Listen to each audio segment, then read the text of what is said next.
Problem ये है, लोग एआई को नहीं समझ पा रहे हैं।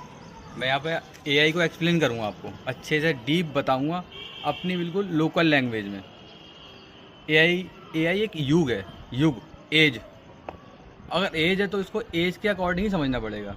तो हम जाते हैं बिल्कुल बिल्कुल पास्ट में, जहाँ से ह्यूमन का इवोल्यूशन हुआ।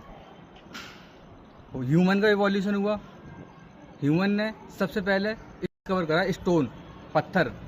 पत्थर को डिस्कवर कर लिया। वो पत्थर को उसने कई सदियों तक एक पावरफुल वीपन की तरह इस्तेमाल करा, तो वो पूरा एक एज बन गया। तो हमारा पहला जो एज था वो स्टोन एज था। उसके बाद फायर एज, आइस एज, अभी लास्ट में जो लास्ट है वो हमारा था इंडस्ट्रियल एज। इंडस्ट्रियल एज में क्या करा, हमने बहुत बड़ी बड़ी इंडस्ट्री बनाई, लैपटॉप, मोबाइल बनाए। इंडस्ट्रियल एज के बाद हम आए इंफॉर्मेशन एज पर। इस इंफॉर्मेशन एज पर क्या करा, हमने वो जो इंडस्ट्री बनाई थी, इंडस्ट्री में गुड फ्लो, डाटा फ्लो ये बहुत अच्छा हो जाए, तो इलेक्ट्रॉनिक डिवाइसेज बनाई। इंफॉर्मेशन का फ्लो बहुत अच्छा करने के लिए इंटरनेट आया, एप्लीकेशंस आए, इलेक्ट्रॉनिक डिवाइसेज आई, जिससे हमने करा हम इंफॉर्मेशन एज पर रह रहे थे।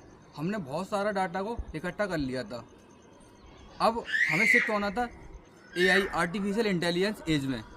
तो हमने करा उस डाटा को रीड करना शुरू करा। हमने एक आर्टिफिशियल माइंड बनाया, और माइंड को अपना दुनिया का जितना भी डाटा हमने बनाया था, ये जितने भी हमने डाटा बनाए, साइंस बनाई, टेक्नोलॉजी बनाई, सोशोलॉजी, साइकोलॉजी, जितने भी हमने पढ़ाइयाँ बनाई, ये सब हमारा डाटा था। हमने करा एआई को दे दिया, एआई को लॉजिक दे दिया पढ़ने का। एआई उसको रीड कर सकता है, पढ़ सकता है, और उसको हमने ट्रेंड करा है कि हमारे अकॉर्डिंग वो लॉजिक यानी कोई आउटपुट दे सकता है। अगर हम उससे कुछ पूछते हैं कि ये डाटा में से कुछ डाटा हमें बता दे या हमारे डाटा सजेस्ट कर दे, तो वो सजेस्ट कर सकता है, बता सकता है। यही एआई है, और ये आज की टाइम की सबसे पावरफुल टेक्नोलॉजी है, जिसका यूज़ करके इंसान ने जो 100 साल में नहीं करा वो 10 साल में करके दिखाएगा।